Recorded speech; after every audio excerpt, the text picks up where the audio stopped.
Today in this video, I'm going to be sharing with you over 30 ways that you can make money as an artist, and I want you to use this video as a resource. I want you to use it as a career planning tool to give you ideas and to inspire you to really start taking your art career seriously.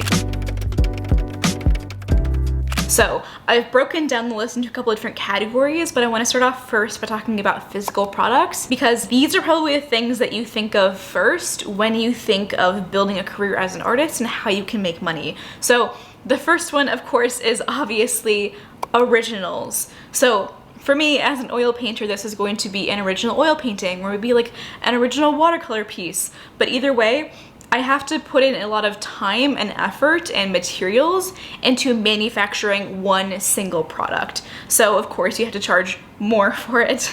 You have to account for not only your time, so your individual labor, but the packaging, the materials, the marketing costs, and oftentimes people will be priced out of this product. They cannot afford originals, and that is where prints and stickers come in. Prints and stickers are smaller reproductions of your work. Maybe you create some custom designs or illustrations just for stickers, but either way, you can sell these products just en masse. Maybe you assign them to provide extra value in the case of prints. Maybe you offer limited edition runs or giclées for an even higher value reproduction, but either way, you do not have to put in the same amount of time and effort into creating both of these products, both of these types of products, so you can sell them at a far reduced rate. And the rest of the things on this list for physical products are just a lot of reproductions, just a lot of ways to have merch, things like comic books, graphic novels, or zines. You can go the traditional publishing route with this, or you can do like a really slapshot zine. I think zines really started out as a sort of a DIY kind of effort, and you can really make that into whatever you want it to be, but either way, you only have to make the initial artwork once, and then you can sell it as many times as you would like. And then next up we have things like keychains, totes, t-shirts, enamel pins. Let's see. We got washi tape, earrings. You can have like more handmade things like needle felted cat ornaments or Christmas tree ornaments, or sorry, cat toys or Christmas tree ornaments, and just so many things that you can have your art on, that you can design and create and just sell in an online shop. And that's, I think, like what people think of when they think of how to make money as an artist, but we have barely scraped the surface of this list, so let's keep going. Digital products are a more passive income stream. Again, like prints and merch, you only have to make the design once, and then you can sell an infinite number of copies. So I would highly recommend that if you are a beginner, that you start with a more passive income stream to get you going, because it requires so much less effort to maintain. First things first, we have printables. This can be things like coloring book pages or purely digital goods like Notion templates. When I first launched my shop, I wasn't selling any art in it. I was just selling Notion templates, things that I use every single day to run my small business. I have things like my content calendar, my pricing structure for my artwork, all of that kind of stuff. You can market. There is a market for people just like you or one step behind you that are interested in the tools that you use to succeed and to sort of keep yourself organized. And then next up we have ebooks. So if you are someone where you already have a lot of tools under your belt, where you already have a lot of experience, you can write an ebook or maybe a short tutorial worksheet or something to guide people through your process, or maybe you have tips for just starting out, and then you can market that as well to an audience, or maybe sell it on a marketplace like Etsy, Amazon eBooks, or Gumroad. Next up, we have tutorials showing your process or technique. This is more of like the kind of the video kind of realm. It could be an ebook adjacent thing, but I'm thinking more of like sort of an exclusive video. There are a lot of fine artists, especially oil painters, that offer real-time process videos, that's one idea, or tutorials or processes showing the tips and tricks and kind of the behind the scenes of how they are able to achieve the effects that they do in their work.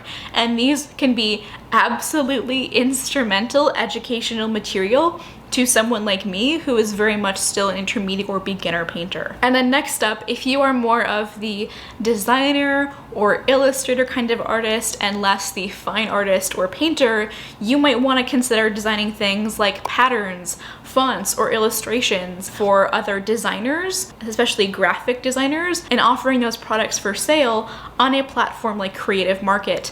Creative Market is a place where you can get fonts, repeatable patterns, illustrations for things like package design or web design, or like maybe you're making a poster for a band, that kind of thing. You find all of those assets on Creative Market. And there are people that make fonts and repeatable patterns and illustrations that probably rake in 6 figures just from that. And the benefit of a platform like Creative Market is that it is a search engine / marketplace. So you don't really need to have a robust marketing strategy to really succeed on that kind of platform. All right, so in the next category, we have social media-based income streams. It is probably more achievable and easier than ever to make a living as an artist today than it was in all of previous human history. So think of social media as a tool, a way for you to build your business and, most importantly, fund your creative practice. That's why I like to invest in platforms that will actually give me a return on my investment, that actually pay their creators. So you're watching this video on YouTube for that exact reason. I love YouTube. I love posting videos here. I am just amazed at the following that I've been able to build, and now that I'm monetized, for the past couple of months, I've been making money on my entire library of videos and all of the content that I will post in the future.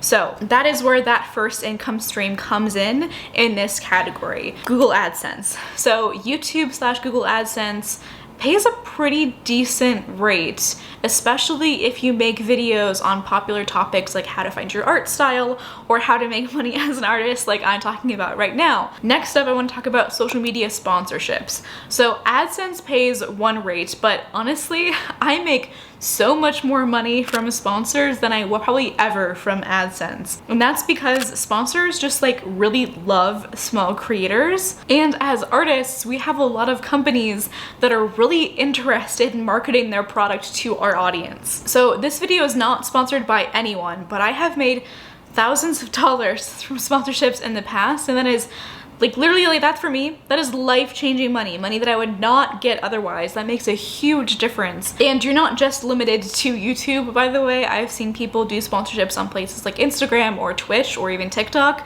So there are lots of ways that you can make money from your social media following once you've built it up a little bit. But that's why it's sort of its own category. I feel like social media and art can be intertwined in a little bit of a weird way sometimes. So it is a way to make money, but it is not the only way to make money, and it is not necessary to have a social media following in order to succeed as an artist. All right, and one of the last things in this social media category is actually Patreon.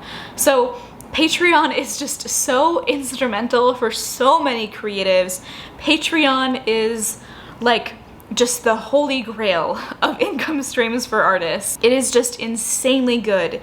It has so much flexibility, and what Patreon is at its core is like a membership platform, basically. So your most engaged audience, the people that love your work the most, pay a certain amount of money to you every single month for rewards that you can set and customize however you please. So you can offer coloring book pages, maybe an artist newsletter. I offer mentorship tiers. I also have like an artist chat one-on-one call type of situation.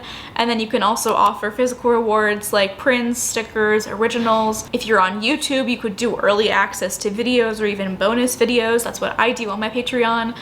Really, the sky is the limit. You can do whatever you want. There are some artists that just have one tier on Patreon, so everyone just gets the same reward, and they do like an enamel pin club. So every single month they design an enamel pin, and they send it out to all of their patrons. You can really make this whatever you want it to be. I think the benefit here is its flexibility. Out of all of these companies that I've been talking about, like Twitch and YouTube and Instagram, I think Patreon has the most creator-focused mindset. It was founded by a creator, and I think all of the decisions that Patreon has been making have been positively benefiting the people on their platforms. And I cannot say that about a lot of social media sites out there. And Patreon isn't really a social media site, it's kind of the next step of that. So once you have a following already established, then you should start thinking about pushing people toward your Patreon to help support you and to help to enable you to create more art or more content or whatever it is that you're in the business of making. The next category that I want to talk about are more serious or established routes.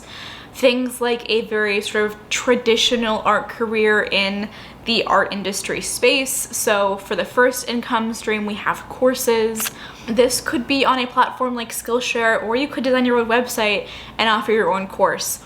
This is not suitable for beginners, but once you reach a certain skill level, or you have something to teach that other people want to know, you can offer this as an income stream and as a place for people to get a lot of value from. The online course space definitely has kind of a bad rap, and I think that's mostly because there are lots of people on the internet that are creating courses that don't really have a super valuable skill to teach or don't go about it in the right way. And the way that you should always approach this is to just teach exactly and thoroughly what you think they need to know. So imagine the version of you that did not have those skills.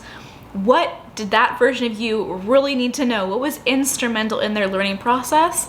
And then start to create your course kind of around that. And the focus should always be to provide value and not to just extract money. Relatedly, you could also offer coaching or mentorship. Maybe you are just a very experienced artist. Maybe you're an adjunct art professor and you have just a lot of experience giving young, inexperienced artists feedback. That is great. You can sell that skill and people will pay you for that. All right, and next up we have two income streams that I think can be really important for a lot of people. Those are art fairs / conventions, and then also galleries and exhibitions. Two very different things, but they can work together in a really interesting way. So art fairs and conventions are a really great option for lots of different kinds of artists. If you sell physical products like ceramics, mugs, maybe tapestries, quilts, fiber art, paintings, stickers, prints, you will probably undoubtedly have art fairs or conventions that you are qualified to exhibit in. Oftentimes you do have to pay a booth fee, so a fee for like a table at the event, but if you are confident that you can sell out of all of your stuff or at least make your money back, that's huge. I know of artists that travel all across the country all of the time to sell their work at art fairs and conventions, and oftentimes it is a great way to market yourself in person to people that don't know you and have never heard of you. So next up we have galleries and exhibitions. This is again one of those more traditional or established routes of becoming an artist, and I'm not gonna lie to you guys, I tried to get my work in galleries. I did succeed, but I was not successful in selling my work, or at least selling it enough to really make it worth it for me, so I stopped doing that. But there are lots of artists that make it big in galleries and the traditional art world that are able to move beyond the need to have a robust marketing strategy because the gallery will market for you. So once you get to a certain skill level, once you get accepted into galleries, that is a really, really amazing route to go with if you can find the right gallery. Some galleries are just not interested in helping you market yourself and won't be worth it, but every single gallery is different and you are bound to find one that works for you if that's an income stream that you're really dedicated to. Next up, we have something that's a little bit more niche, but still very, very traditional and very, very established, and that is art licensing. So what art licensing essentially is that you design something, and then a company will license that design from you to put it on other stuff. So almost everything that you see in your daily life was designed by someone. Think of every single time that you have gone to a store. Someone designed the packaging, the posters for that movie. Someone designed the pattern on that rug, that blanket, that pillowcase, that shirt. All of those things, those were designed by somebody. Things like kitschy wall art and pillowcases and rugs and like everything that you've ever seen in Urban Outfitters, all of that was designed by someone. And what I'm trying to say is that you can be that someone. I will link some resources down below if you are interested in art licensing. It can be really good if your art is like botanical inspired or very sort of like generic. I don't mean that in a bad way. I just mean that like if you are painting like photorealistic people or fan art, that probably isn't going to be for you. But if you are an abstract artist, especially, art licensing is something that you should seriously consider pursuing, because again, it is one of those income streams where you don't have to have a large following to succeed, and that can be instrumental because we only have so much time in a 24-hour period, you know what I mean? And you might have obligations that other people do not. You might have kids to take care of. You might have a medical condition that restricts the amount of hours that you can work in a productive day. And finding ways to make money as an artist that work for you are like half of the battle of trying to build a career. So that ends the more traditional kind of category of income streams. And now I want to move on to freelance work. So freelance work is often a little bit harder to get into. It does require a more established skill set. It can be harder to find clients, but I do think it is important to mention just because it's, again, one of those income streams where you really don't have to have a large following.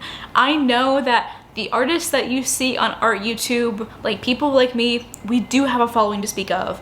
And that is largely how we are able to make money and how we are able to sell our art. But you don't have to make your art career like I have made my art career. You don't have to be an artist in the same way that anyone else that you know is an artist. There is a place for you in this world if you want to make money as a creative.